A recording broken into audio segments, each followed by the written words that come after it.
राहुल गांधी में मेरी कोई दिलचस्पी नहीं है, मेरी दिलचस्पी नरेंद्र मोदी में नहीं है, मेरी दिलचस्पी बिहार में। आपने बैटिंग पहले शुरू कर दी।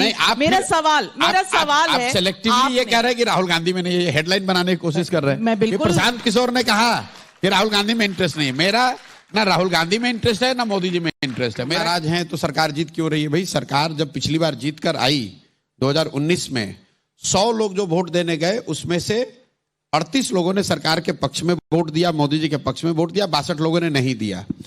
तो मेजॉरिटी तो उस समय भी सरकार के से कन्विंस नहीं थी। तो अगर युवाओं को रोजगार नहीं मिल रहा है तो आज भी अगर वो नहीं देंगे, लेकिन वो जो 62 है वो किसी एक जगह नहीं है, वो बिखरा हुआ है, उसको कोई गैल्वेनाइज नहीं कर पा रहा है, इसलिए सरकार को उसका फायदा है। जी का तो ये पूछना है भैया लोकसभा चुनाव में क्या होगा, राहुल गांधी ने क्या बोला उस पर बताओ। राहुल गांधी में मेरी कोई दिलचस्पी नहीं है, मेरी दिलचस्पी नरेंद्र मोदी में नहीं है, मेरी दिलचस्पी बिहार में है, मेरी दिलचस्पी बिहार को बेहतर कैसे बनाया जाए इसको लेकर है। प्रशांत किशोर जी, आपने कहा आपका कोई इंटरेस्ट नहीं है राहुल गांधी पर, अब इस पर मेरा भी सवाल नहीं, मोदी जी में भी नहीं है, उनमें इंटरेस्ट था तब उनके साथ काम किया। राहुल गांधी में जब इंटरेस्ट था तो उनके साथ काम किया या काम करने की कोशिश की। मेरा इंटरेस्ट अभी देश के किसी नेता या पॉलिटिकल फॉर्मेशन में नहीं है, मेरा इंटरेस्ट बिहार है, मैं वो काम कर रहा हूं। लेकिन जो मेरी पृष्ठभूमि है, मैंने बॉलिंग तो अपने बैटिंग पहले शुरू कर दी। मेरा सवाल है, सेलेक्टिवली ये कह रहे हैं कि राहुल गांधी में नहीं है, हेडलाइन बनाने की कोशिश कर रहे हैं। मैं बिल्कुल, प्रशांत किशोर ने कहा कि राहुल गांधी में इंटरेस्ट नहीं है। मेरा ना राहुल गांधी में इंटरेस्ट है ना मोदी जी में इंटरेस्ट है। मेरा नेता में किसी भी पॉलिटिकल फॉर्मेशन में इंटरेस्ट नहीं है, क्योंकि जिन नेताओं के साथ मेरा इंटरेस्ट रहा वो 10 साल काम किया, करके देखा, सीखा। सिर्फ नेताओं और दलों के जीतने से मेरा अपना मानना है समाज के स्तर पे आमूल चूल परिवर्तन की अपेक्षा रखना बेमानी है। बहुत सही कहा। और जनता के कुछ और सवाल हैं, ट्विटर पे आपके लिए बहुत सवाल आए हैं, सोशल मीडिया पर सवाल पूछे जा रहे हैं, हमारे ईमेल्स पर आ रहे हैं। नजर एस धालीवाल पूछ रहे हैं, what will be the future of Indian democracy if BJP wins 2024 elections? आप बता सकते हैं कि कॉन्स्टिट्यूशनल पोस्ट यानी कि CBI, ED, ECI, election commission of India, human rights commission, minority commission रहेंगे इंडिपेंडेंट या नहीं? निश्चित तौर पर जब भाजपा अगर जीत कर आती है मोदी जी के नेतृत्व में, तो जो भी देश में लोकतांत्रिक व्यवस्था बनी हुई है, जो उसके की कंपोनेंट्स हैं, बड़े इंस्टीट्यूशंस हैं, they will continue to weaken further. और ऐसा नहीं है कि ये सिर्फ मोदी जी के लिए, भाजपा के लिए है, लेकिन देश ने पहले भी देखा है। कांग्रेस के राज में जब इंदिरा जी की ही अकेले तोती बोलती थी तो आपने देखा है इलेक्शन कमीशन, कोर्ट्स या मीडिया की हालत क्या थी। और आज भी जब मोदी जी के ही नाम पर सब कुछ हो रहा है तो स्वाभाविक है कि वो आपको दिख रहा है कि भाई इलेक्शन कमीशन या जुडिशरी या मीडिया में उन लोगों का दबदबा है। जो भी सत्ता में रहता है उसको थोड़ा अनड्यू एडवांटेज इस चीज का होता ही है। लेकिन मैं दोनों बात कहना चाह रहा हूं कि जो बात राहुल गांधी या कांग्रेस वाले कह रहे हैं कि मुझे आप इलेक्शन कमीशन, मीडिया, जुडिशरी दे दो, मैं एक चुनाव जीत जाऊंगा, इनको इंडिपेंडेंट कर दो तो हम लोग चुनाव जीत जाएंगे, ये बहुत मुझे लग रहा है कि सुपरफिशियल बात है। कोई उलट के पूछ सकता है भाई 2014 में आप ही सरकार में थे, तब तो मीडिया, जुडिशरी, इलेक्शन कमीशन सब पर आपका प्रभाव था, तब आप चुनाव कैसे हार के 50 के नीचे आ गए? जनता बहुत होशियार है, वो अगर दिल्ली में मोदी जी को वोट देती है, राज्य में उनके विरोधी को जिताती है ताकि बैलेंस बना रहे। आप गांव देहात में जाकर पूछ लीजिए लोगों से, पूछिए भाई मोदी जी को दिया था लोकसभा में वोट, विधानसभा में उनके कहने पे क्यों नहीं दिया? तो लोग मजाक में कहते हैं भैया एक ही आदमी को सब पावर थोड़ी ना दे देंगे। एक और बहुत इंटरेस्टिंग सवाल है अतुल कुमार सिंह का नोएडा से, अगर राहुल गांधी 2024 में भी बुरी तरह हारते हैं तो उन्हें क्या करना चाहिए? क्या उन्हें संन्यास ले लेना चाहिए? मैं ये बात इसलिए कह रहा हूं कि 3 बार अगर किसी को पब्लिक रिजेक्ट कर देती है फिर भी क्या वो सामने आना चाहिए एक ऑल्टरनेटिव बन के? नहीं आना चाहिए। मतलब ये तो अगर आप फिर वही दुनिया भर के जितने डेमोक्रेटिक प्रैक्टिसेस हैं वहां एक तरीका है कि भाई आप एक मौका आपको मिले, 2 मौका मिले, लेकिन ये दोनों साइड से लागू होता है। दुनिया में ये भी प्रैक्टिस है कि आप 10 साल जीत कर आ गए, आपने शासन चला लिया, अब मौका किसी दूसरे को दीजिए। तो ये बात मोदी जी पर भी लागू होती है, भाई 3 बार जीत के आ गए, अब जीवन भर मत रहिए, किसी दूसरे को दीजिए। राहुल गांधी पर भी ये लागू होता है कि भाई आप 15 साल विरोध में रह लिए, आप नहीं, आपको सफलता मिली, किसी दूसरे को मौका दीजिए ताकि वो विरोधी पार्टियों का या विरोधी आइडियोलॉजी का या काउंटर आइडियोलॉजी को रिप्रेजेंट कर सके। मुझे ऐसा लगता है व्यक्तिगत तौर पे कि ये 10 साल का जो रूल है ये लागू होना चाहिए देश में, पक्ष और विपक्ष दोनों पर। आपने सवाल राहुल जी के लिए पूछा है, मैं दोनों के लिए कह रहा हूं कि सत्ता और विपक्ष दोनों में जो चेहरे हैं उनको 10 साल 15 साल का मौका मिलना चाहिए।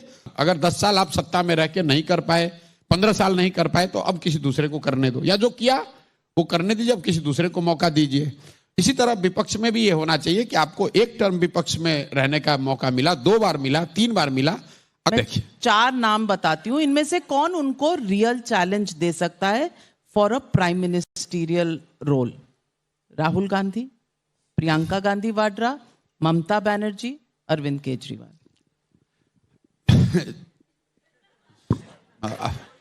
देखिए जितने ऑब्जेक्टिव क्वेश्चंस इस तरह के बनाए जाते हैं उसमें रहता है नन ऑफ अबव या अदर्स, वो ऑप्शन रख के चलिए।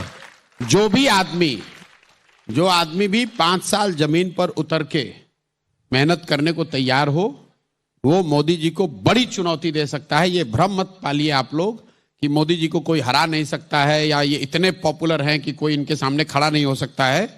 मोदी जी को हराया जा सकता है, हराया गया है पिछले 10 वर्ष में, और आगे भी लोग हराएंगे।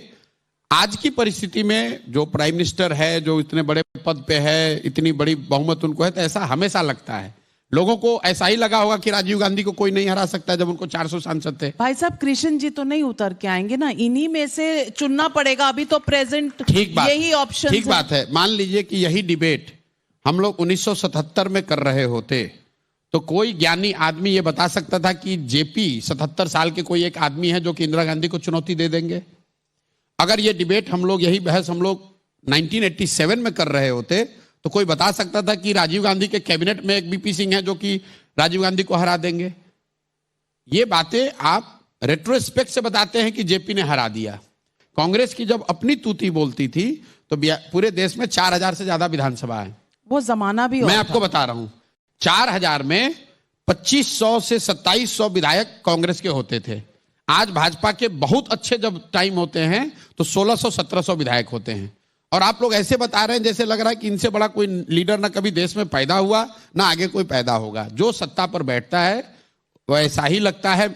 यही मीडिया, यही कमेंटेटर, यही राजनीतिक विशेषज्ञ 2009 में बता रहे थे कि सोनिया गांधी और राहुल गांधी से बड़ा कोई नेता देश में है नहीं।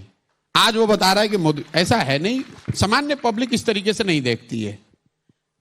मैंने ऐसा सवाल पूछा कहां आपसे? मैंने पूछा आज की डेट में आप बता रहे हैं कि कोई चैलेंज दे सकता है। मैं पूछना चाहती हूं, यहां जितने स्टूडेंट्स बैठे हैं, चैलेंज ऑफ कोर्स दे सकता है, but that is a theoretical answer. The practical answer has to be a realistic answer कि अगले 2 या 3 महीने में जब चुनाव होकर आएंगे तो इन्हीं में से कोई देगा, कोई नया फरिश्ता आएगा। ये सवाल है मेरा। इन्होंने सवाल का जवाब दिया या नहीं दिया, पहले तो ये बता दीजिए। आपने नहीं दिया, अब आप बताइए। आपने ये कहा कि कृष्ण भगवान को आना पड़ेगा, मैं उस पर उल्टा कह रहा हूं कि किसी को ऊपर से आने की जरूरत नहीं है। इस देश में इतने लोग, काबिल लोग हैं। 2024 में ये होता नजर आ रहा है। 24 में शायद न हो पाए, उससे क्या फर्क है? That's my question. I rest my case. Let me ask the next rapid fire question. ऐसा है। अब ये राउंड तो मुझे जीतने दीजिए। Why are you being a bad loser? एक मिनट, एक वनडे मैच आप किसी से हार गए। ये T20 था। नहीं, T20 हार गए, इसका मतलब ये नहीं कि उस टीम को हराया नहीं जा सकता। दोनों में फर्क है। बिल्कुल हराया जा सकता है। आप ये कहिए कि इस मैच में ये आदमी जीत रहा है, ये मत कहिए कि इस टीम को हराया नहीं जा सकता। दोनों में फर्क। ईवीएम पर भरोसा रखना चाहिए या नहीं रखना चाहिए? अगर भरोसा नहीं है तो उस पर आंदोलन करना चाहिए, ड्राइंग रूम में बैठ के बात नहीं करनी चाहिए। आखिरी सवाल जो आपसे पूछूंगी, 2024 में जो चुनावों का नतीजा होगा वो इंडिया अलायंस के फेवर में होगा, यानी कि वो साथ आकर वोट ना कटे और एक यूनाइटेड ऑपोजिशन मोदी और बीजेपी को चैलेंज कर सके। इस पर कुछ it's too late for India alliance to do that. उसका कोई फायदा नहीं है। What those who are opposed to BJP, I will say you must not get swayed away with this idea कि अब मोदी जीत गए तो इसके बाद there is no tomorrow.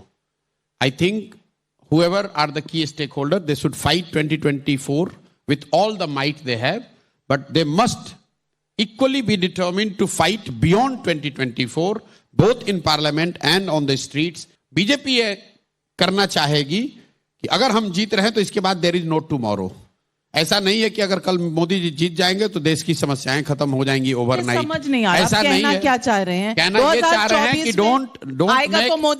Don't make नहीं 2024 अरे ये स्लोगन आएगा तो मोदी. ये स्लोगन लिखने का काम हम लोगों का है, तो मतलब कमाल है. आप ये ना करें, आप स्लोगन और 370 के नारों से चुनाव जीतिए, जनता को डराइए मत. बीजेपी ये चाहती है कि सब लोग ये मान लें कि भैया अब कोई डिसेंट नहीं है, कोई प्रॉब्लम नहीं है, नाउ वी गिव अप. तो आप सोच रहे हैं बीजेपी ने ऐसा सोचा है कि अरे रोज कह रहे हैं. अब पार्लियामेंट में खड़े होकर प्राइम मिनिस्टर ने कहा कि भैया अभी से तैयार हो जाओ बड़े निर्णयों के.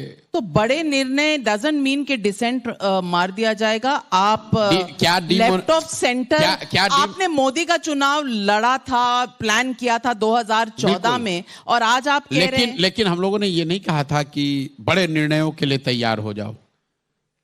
मतलब डिमोनेटाइजेशन से बड़ा निर्णय क्या होगा? मतलब ये देखिए ऐसा है, मुझे लगता है आर्टिकल 370 बड़ा निर्णय, गुड बैड. मैं आपको बता रहा हूं. नहीं, गुड और बैड. सुनिए ऐसा गुड और बैड. फिर आप आगे वापस गुड और बैड बोल तो दीजिए. सवाल का जवाब तो स्ट्रेट होना चाहिए. 370 पर बाई लार्ज इस कंट्री में कंसेंसस है उसके फेवर में, तो उससे कोई कंसेंसस कहाँ है? सबने अपोज किया पार्लियामेंट में. किसने बोला? कांग्रेस पार्टी ने कहा हम आएंगे तो वापस वो रिवर्स कर देंगे. जैसे बीजेपी पूरा देश नहीं है वैसे कांग्रेस भी पूरा देश नहीं है, लेकिन मेजॉरिटी से कानून को पास किया गया है. आप मुझे उसको घेरने की कोशिश मत कीजिए. मैं ये कह रहा हूं विरोधियों को आप डराने की कोशिश कर रहे हैं, वो नहीं करना चाहिए, मुझे ऐसा लगता है. मुझे लगता है पॉलिटिक्स में भी एक कहावत लागू हो सकती है, जो डर गया समझो मर गया, है कि नहीं?